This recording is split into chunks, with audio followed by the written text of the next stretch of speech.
উপকূলের ছোট্ট গ্রামটি ঢেউয়ের শব্দে প্রতিদিন জেগে উঠত। ভোরবেলায় সমুদ্রের বুকে ভাসমান ছোট ছোট নৌকাগুলো দেখে যেন প্রকৃতি নিজ হাতে আঁকা কোনো ছবি। গ্রামটির বেশিরভাগ মানুষই মৎস্যজীবী। তাদের জীবন সহজ সরল, তবে কষ্টে ভরা। এই গ্রামেই বাস করত এক সৎ জেলে, মাহবুব। বয়স আনুমানিক 40। গায়ের রং রোদে পড়া কালচে, হাতে শক্ত শিরা উপশিরা বের হয়ে আছে, যা তার শ্রমের প্রমাণ। সারাদিন সাগরে জাল টেনে যে কয়টা মাছ উঠত, তাই দিয়েই স্ত্রী সালমা আর 2 শিশু সন্তান রাশেদ ও হাবিবার ভরণপোষণ চলত। মাহবুব নামাজি মানুষ। ভোরে মসজিদের আজান শুনেই উঠে পড়ে, অজু করে নামাজ পড়ে, তারপর নৌকা নিয়ে সাগরে যায়। তার মুখে সবসময় একটি কথা শোনা যেত, রিজিকের মালিক একমাত্র আল্লাহ। আমি শুধু চেষ্টা করি, মাছ ওঠানো তার ইচ্ছার উপর নির্ভর। দারিদ্রতা তাদের পরিবারকে সবসময় তাড়া করত। অনেক সময় মাছ জালে না উঠলে বাড়িতে চুলা জ্বলত না। শিশু দুটো ক্ষুধায় কাঁদলে সালমা চোখ মুছে বলতো, সবর করো বাচ্চারা, আল্লাহ আমাদের পরীক্ষা নিচ্ছেন। গ্রামের অন্যান্য জেলেরা মাহবুবকে প্রায় বলতো, দেখো ভাই, শুধু সৎ থেকে পেট ভরবে না, আমাদের সাথে চলো, শহরে মাছ নিয়ে যাই, দামের সাথে খেলা করি, বেশি মুনাফা করব। কেউ কেউ আবার রাতে জুয়া খেলত, মদ খেত, কিন্তু মাহবুব কখনো এই পথে পা বাড়ায়নি। সে দৃঢ়ভাবে বলতো, হারাম উপায়ে আসা অর্থে বরকত নেই। হয়তো পেট ভরবে, কিন্তু শেষে ধ্বংস আসবে। একদিন সকাল সকাল সাগরে গিয়ে মাহবুব জাল ফেলল। প্রচণ্ড ঝড়ো হাওয়ায় নৌকাটা দুলতে লাগল। সে ভয়ে আল্লাহর নাম নিল, চোখ বন্ধ করে দুহাত তুলল। হে আল্লাহ, তুমি আমার অভিভাবক, তুমি চাইলে মাছ উঠবে, না চাইলে কিছুই হবে না। কিছুক্ষণ পর সে জাল টেনে তুলল। আশ্চর্যজনকভাবে জাল ভরে উঠল মাছের ঝাঁকে। রূপালী ঝিলিক দেখে তার চোখ ভরে উঠল অশ্রুতে। সে সেজদায় পড়ে বলল, আলহামদুলিল্লাহ, আজ তুমি আমাদের দয়া করেছ। ফেরার পথে গ্রামের এক ধনী ব্যবসায়ী করিম এসে বলল, শোনো মাহবুব, এই মাছগুলো আমাকে বিক্রি করো, আমি তোমাকে দ্বিগুণ দাম দেব। তবে শর্ত হলো, গ্রামে কাউকে বিক্রি করবে না, আমি শহরে নিয়ে গিয়ে অনেক লাভ করব। মাহবুব কিছুক্ষণ চুপ করে রইল, তারপর দৃঢ় কণ্ঠে বলল, না করিম ভাই, আমার মাছ গ্রামের মানুষের জন্য, আমি লোভ করে অন্যায় পথে যাব না। করিম রাগে গর্জে উঠল, তুই তো গরিবে থাকবি সারা জীবন। কিন্তু মাহবুব পরোয়া করল না। সে গ্রামে গিয়ে সঠিক দামে মাছ বিক্রি করল। মানুষ খুশি হলো, আর তার পরিবারও সেদিন পেট ভরে খেল। দিন যেতে লাগলো। হঠাৎ একদিন টানা 3 দিন ধরে মাছ না পাওয়ায় ঘরে খাবার শেষ হয়ে গেল।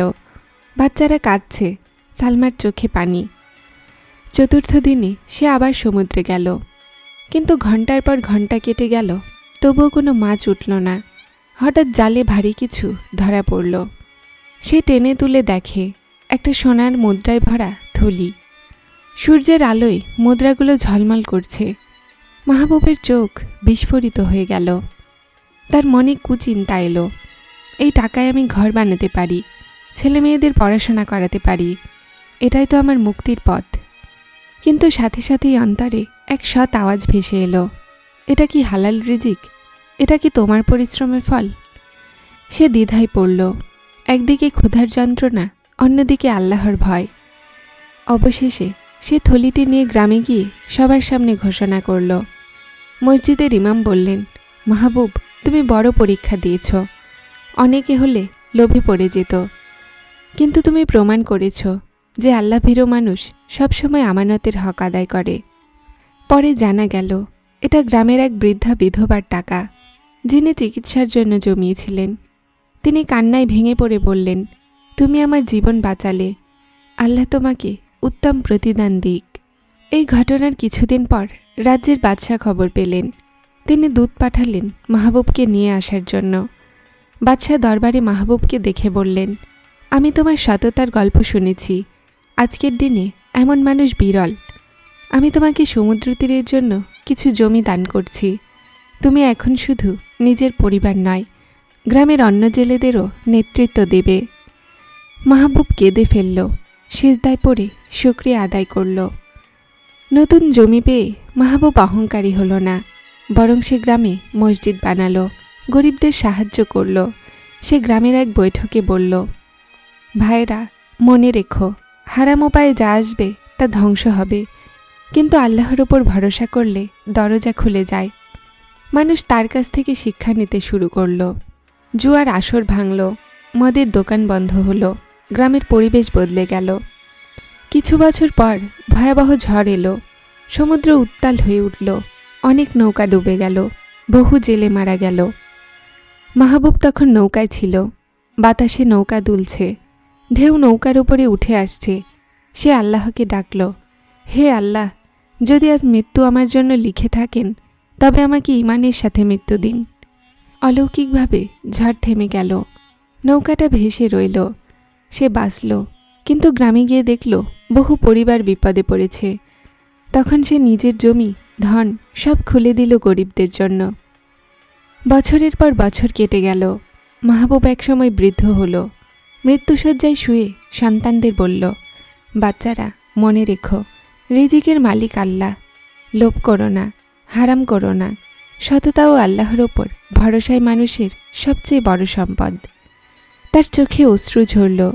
ধীরে ধীরে কালেমা পড়ে সে দুনিয়া থেকে বিদায় নিল। গ্রামের মানুষ বলল, আজ আমরা এক সত্যিকারের আল্লাভীরু জেলেকে হারালাম। এই গল্পের শিক্ষা, রিজিক আল্লাহর হাতে, চেষ্টা করা আমাদের কাজ, ফলাফল আল্লাহর ইচ্ছার ওপর নির্ভর। সততা ও আমানতদারি মানুষের জন্য দুনিয়া ও আখিরাতের সম্মানের কারণ। লোভ ও হারাম সাময়িক সুখ দিলেও চিরস্থায়ী ধ্বংস বয়ে আনে। ধৈর্য, শকর ও আল্লাহর ওপর ভরসা হল প্রকৃত মুমিনের শক্তি।